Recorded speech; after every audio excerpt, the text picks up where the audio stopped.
It's a Monday here on Philadelphia Eagles Now. Chase Sr. here with you, and we have another stack show coming your way. The Eagles make a huge hire in the front office. We have a new Tush push update, and is there a new face of the franchise? All of that is coming your way. In case you missed it over the weekend, though, a couple of shows went up on the channel, and if you were busy, it's all good. I hope you had a fantastic weekend. Top 5 breakout candidates for 2025. Check that video out. And then there's more evidence that Howie Roseman and the Eagles crushed the NFL draft. Let's begin with this.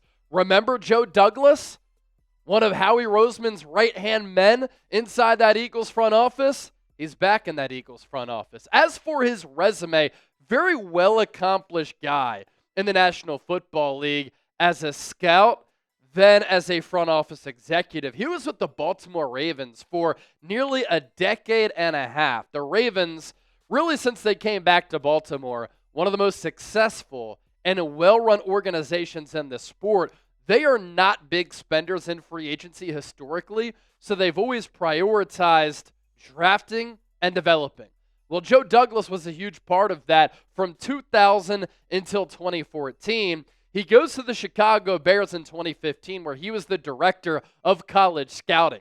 And given what he did in Baltimore and Chicago, Howie Roseman brought him into the front office and elevated him to the vice president of player personnel. He was with Philadelphia from 2016 through 2019, helped to build the Eagles Super Bowl 52 squad in 2017. And so shortly thereafter, after he was getting some interviews and some buzz and traction to become a general manager, he stays with Philadelphia 2 more years after the Birds hoisted that Lombardi trophy, and then he got that gig that he was seeking. Jets general manager job, and he was there from 2019 through 2024, where he was fired this past year, a little bit after Robert Saleh was let go as the head coach. Jeff McLane, Tim McManus breaking the news, and here's the write-up from McLean in the Philadelphia Inquirer. Jeff, if you're watching the show, can you unblock me on Twitter? I'd appreciate it. Former New York Jets general manager Joe Douglas is returning to the Eagles in a senior scouting role, NFL sources told the Inquirer. Douglas worked with the Eagles from 2016 through 2019 and led the scouting department as vice president of player personnel when he departed for the Jets' top spot following the 2019 NFL draft. Douglas was general manager Howie Roseman's right-hand man in personnel and helped build a Super Bowl winning roster in 2017. The Eagles had their hits and misses with Douglas running his first draft that year. He joined the organization in May of 2016, but a series of free agent signings and trades were instrumental in the team's success that year. The Eagles added veterans such as Alshon Jeffrey, Chris Long, Patrick Robinson, and LeGarrette Blount, and acquired younger players like Tim Jernigan and Jay Ajayi on their way to the franchise's first Lombardi trophy. The following 2 off seasons weren't as fruitful in free agency, but the 2018 draft was one of the Eagles' best. 4 longtime pieces came in that class. Tight end Dallas Goedert, cornerback Avonte Maddox, Dennis Designs, that's your guy, defensive end Josh Sweat, and tackle Jordan Mailata. And so Joe Douglas throughout his career in the NFL has had a good eye for talent. And it's not like he's going to be in the role that he once was in with Philadelphia, where he was high up, a little bit lower of a role. And over the last few years, Howie Roseman has been in his bag, and he's really surrounded himself with some really good pieces inside that front office. Guys who have left and become GMs, guys who have left and they've gotten better jobs elsewhere. You have a guy like Dave Caldwell, who was the former Jags GM. He's in this front office. Now you have another former GM in Joe Douglas in this front office. He was a trusted confidant to Howie Roseman, and so that familiarity obviously helps, and his talent, for the eye of talent that he has, is obviously important for Philadelphia. And I know the Jets went 32-68 over his 6 years as the Jets GM. I will say this about that Jets team, though. They did have a lot of talent. They just never got the quarterback spot right. And it's also hard to succeed with the dumpster fire that is the Jets. That's why they have not had a lot of success throughout the course of that franchise's history. This Eagles front office and scouting department also needed this to a certain degree, and that's why I think this is a huge hire for this Eagles front office. You think about some of the people who have left the Eagles just since winning the Super Bowl back in February after throttling Kansas City. Anthony Patch, he was the director of college scouting most recently with Philadelphia. He left to become a senior personnel exec with the Las Vegas Raiders. Brandon Hunt followed him to Vegas as well. He was the Eagles senior director of scouting. He was named the vice president of player personnel. Think about how well the Eagles have drafted the last couple of years. Patch and Hunt have been a part of that success. And then Jordan Dizon was a national scout for Philadelphia. He took a job with the Denver Broncos a few days ago for a more senior position under Sean Payton. Look, this is what happens when you have as much success as the Eagles have had. And that's winning big games. That's, of course, winning 2 Super Bowls since 2017. That's being one of the most well-run organizations in the game. But that's what happens, too, when you hit a lot in free agency and you hit in the NFL draft. Because people look at what the Philadelphia Eagles have been able to do, and they're like, man, I mean, they have a lot of talented people inside that front office. Andrew Berry went to become a GM. Joe Douglas, others leaving for better roles elsewhere. And so your talent will get poached from a coaching perspective and a front office standpoint when you have so much success like the Eagles have had in recent memory. Sorry to interrupt this great video. Just a reminder to hit that subscribe button. If you're a diehard Eagles fan, so am I. So is producer Chet. And we love giving you great elite Eagles content here on the show. We're 504 people away from 121,000 subscribers. So if you like what you're seeing here today, lock us in, hit that subscribe button. Also, some great news here on Eagles Now. We've been telling you about all of these jerseys that you can get thanks to our friends at Fanatics. Just got word from the people up top here at the company. Eagles Now, one of the highest performing shows at Chat Sports. We have a lot of channels. We're reaching millions and millions of people every single month company-wide for our Fanatics jerseys. So that really goes a long way in supporting the company movement. But myself, Chip, and the entire channel, when you get some Eagles merchandise and you visit our friends at Fanatics by using that link down below. So looking ahead to the 2025 season, you never want to be too late. If you're getting an Eagles jersey, you always want to be early. So get your jerseys today, chatsports.com/Eagles jersey. So many different jerseys available, so many different sizes, current players and former players. We'll put that link down below in the show notes. And, of course, attached to the pinned comment of today's Philadelphia Eagles. Now, continue to support us and continue to support the birds. EAGLES Eagles. Chatsports.com/Eagles jersey. All right, we move ahead to topic number 2 here on the show. We have a new Tush Push update here as we enter the back half of May. We should learn about the fate of the brotherly shove this week. Earlier this offseason during the NFL owners' meetings, the vote was tabled by Roger Goodell. The rule change needs support from 24 of 32 owners, but the vote earlier this offseason at the NFL owners' meetings was an even 16-16 tie.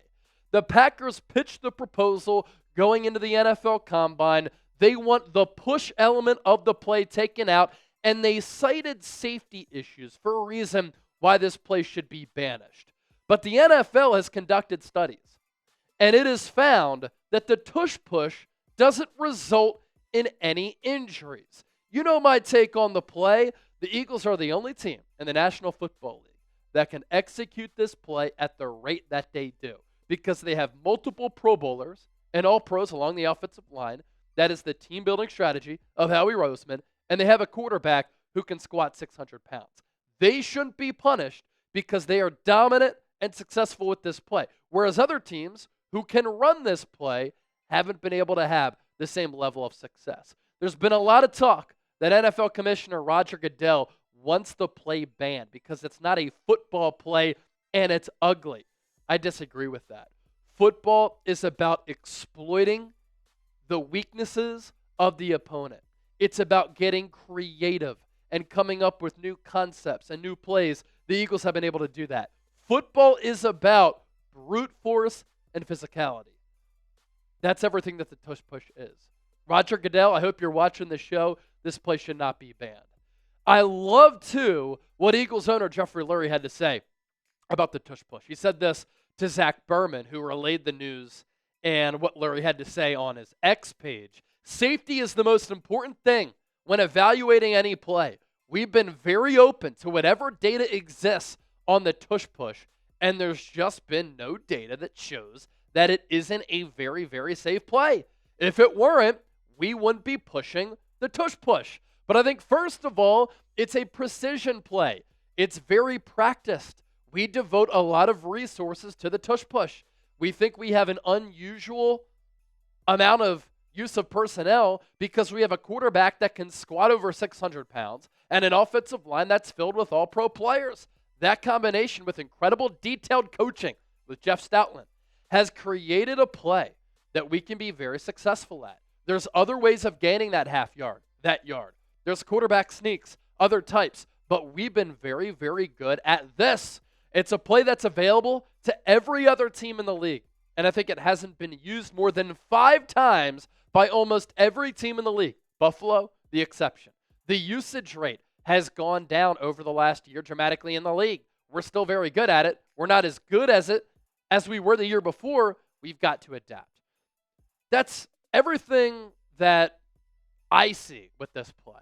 And I agree with Jeffrey Lurie on all of it. The Eagles have always been a forward-thinking and creative organization. They care about player safety. But if you're going to cite safety concerns and then the NFL does a study where there's no risk of injuries and no injuries have happened because of this play, what is the basis of your argument? It just seems as though it's sour grapes for a lot of other organizations across the NFL. Outside of Buffalo, who ran it the second most times in the NFL, other teams have tried to run it, and they can't. And it's funny that Sean McDermott wants the play taken out when he was 0-4 in the AFC Championship game against the Chiefs in running this play. And they've run it the second most times behind the Philadelphia Eagles. Pretty telling. All right, let's round out with this. Some people might be surprised by this, but is Cooper DeJean one of the new faces of this Eagles organization? At the Eagles Autism Challenge over the weekend, where the Eagles raised a record amount of money, more than $10 million, it was DeJean who a lot of fans flocked to.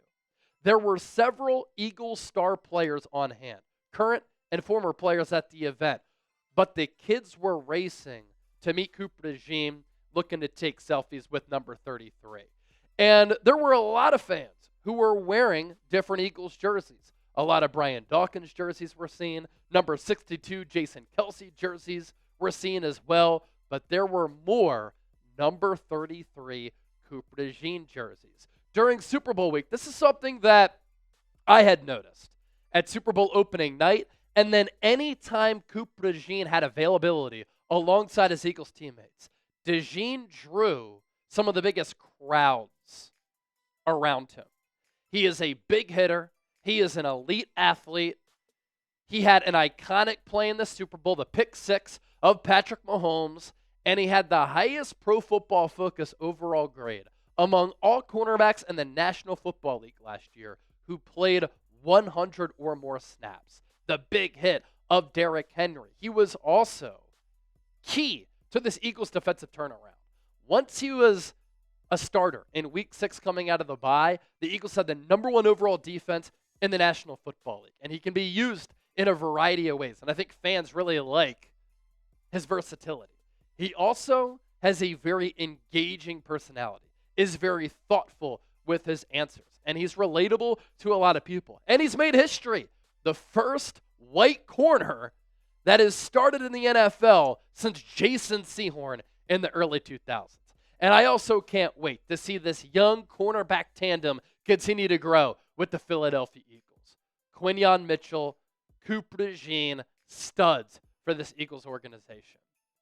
So if you enjoyed today's show, I want you to give me a real one down in the comments section. Don't forget to hit that subscribe button here on Philadelphia Eagles Now. Let's continue to grow the channel. Let's continue this unbelievable run that we've been on over the last couple of years. And we're not going anywhere. I hope you don't go anywhere either.